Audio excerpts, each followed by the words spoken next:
Ак Суу районуна караштуу Турдукожо Искаков атындагы жалпы орто билим берүү мектеби. Сабактын темасы терроризм жана диний экстремизм деген эмне? Сабагыбыздын максаты терроризм жана диний экстремизм жөнүндө маалымат аласыңар. Терроризм жана диний экстремизм мамлекетке, дүйнөгө тийгизген таасирин айта аласыңар.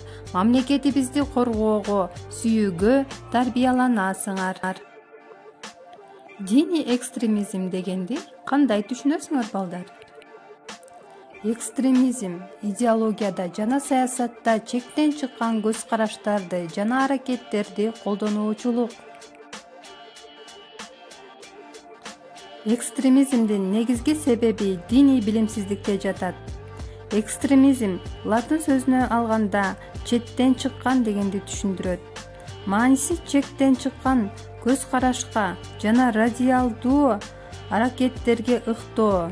Азыр Кыргызстанда 40-ка жакын экстремисттик уюм бар. Экстремисттик жөнөкөй кылмышкерден айырмасы динге жамынып алып, саясий максатты көздөгөндүгү. Экстремизмдин кеңири жайылган түрлөрү диний, саясий, этникалык саясий диний болуп саналат. Ал эми терроризм деген эмне? Анын тамыры кайда жатат? Дин менен байланышы барбы? Албетте бүгүнкү күндө бул суроолор абдан актуалдуу болуп турат. Терроризмдин 4 түрү бар. Бул диний терроризм, саясий терроризм, диний саясий терроризм жана этно-саясий терроризм. Бул көрүнүшкө каршы бөгөт коюу жолдорун айтсак, тилекке каршы биздин коомубузда кээ бир жагдайлар радикалдуу жана экстремисттик идеялардын жайылышына өбөлгө түзөт. Булар калктын өзгөчө жаштарынын билим деңгээлинин төмөндүгү, критикалык ой жүгүртүүнүн жоктугу, коомубузда социалдык мобилдүүлүктүн жоктугу, экономикалык алсыздыгы жана социалдык адилетсиздик. Жаштар көбүнчө активдүү жана агрессивдүү болушат.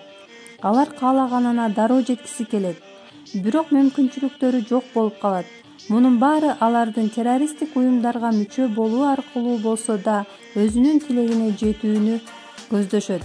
Андан сырткары үйүнөн зордук-зомбулукка туш болгон жана коомунан эч кандай жардам көрбөй калган аялдар. Мына ушундай алсыз адамдар Хизбут Тахрир уюмуна кошулуп калышат. А силер балдар өз билимиңерди кеңейтип, экстремизм, терроризм эмне экенин билип, аны дайыма ак-караны айырмалап билүүңөргө өбөлгө түзгөн, өзүңөрдүн билимиңерди өзүңөр кеңейтип, өз жашооңордо өзгөртүүлөрдү жараткан мына өзүңөрдүн колуңарда. Мен ишенемин, силер ар дайым туура жол менен, туура багыт менен жана көптөгөн ийгиликтерге жетишесиңер деп. Баарыңарга ак жол жана жашоодогу бейкутчулукту каалаймын.